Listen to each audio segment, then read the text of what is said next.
Howdy, Jacob here. Today we're looking at Viasat in the communications equipment industry. 3.1 billion market cap on 8.4 billion enterprise value. Growth on the revenue side is very impressive.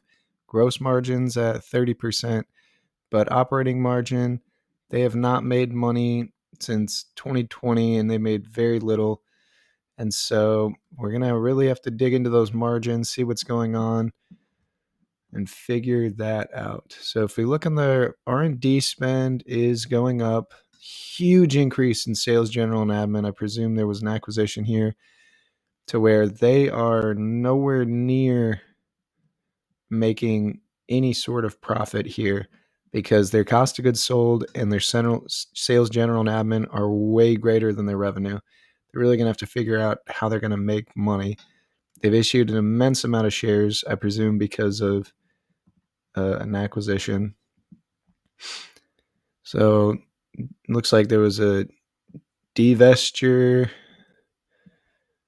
They issued debt. I don't see the share issuance, but they definitely did.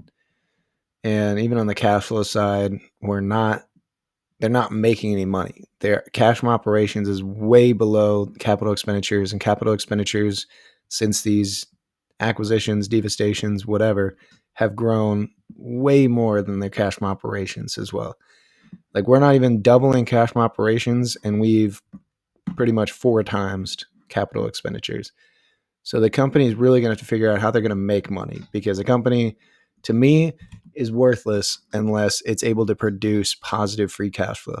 So I'm going to be creating a story here. I think on the revenue growth side, I probably see 5%.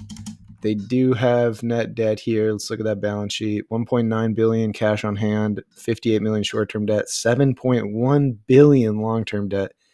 That's a massive amount, and we can't even allocate capital to it because they don't make money. In our assumption, they'll obviously make money.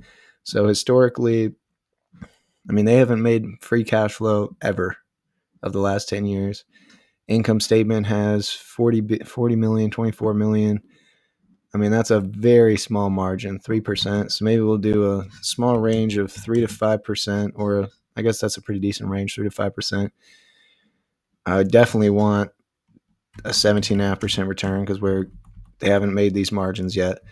For share change, they do issue some shares through stock-based compensation, 80 million, not substantial, 3%. PE, price free cash flow, probably 15 seems fine to me. But again, I'm just creating a story here. I'm really not extraordinarily comfortable with any of these assumptions. I think based on what I'm seeing, I'm comfortable with them. But this might be in the too hard to understand, too much story being created. I probably wouldn't be interested in it, but I do hope you enjoy the video and have a great rest of your day. Thank you.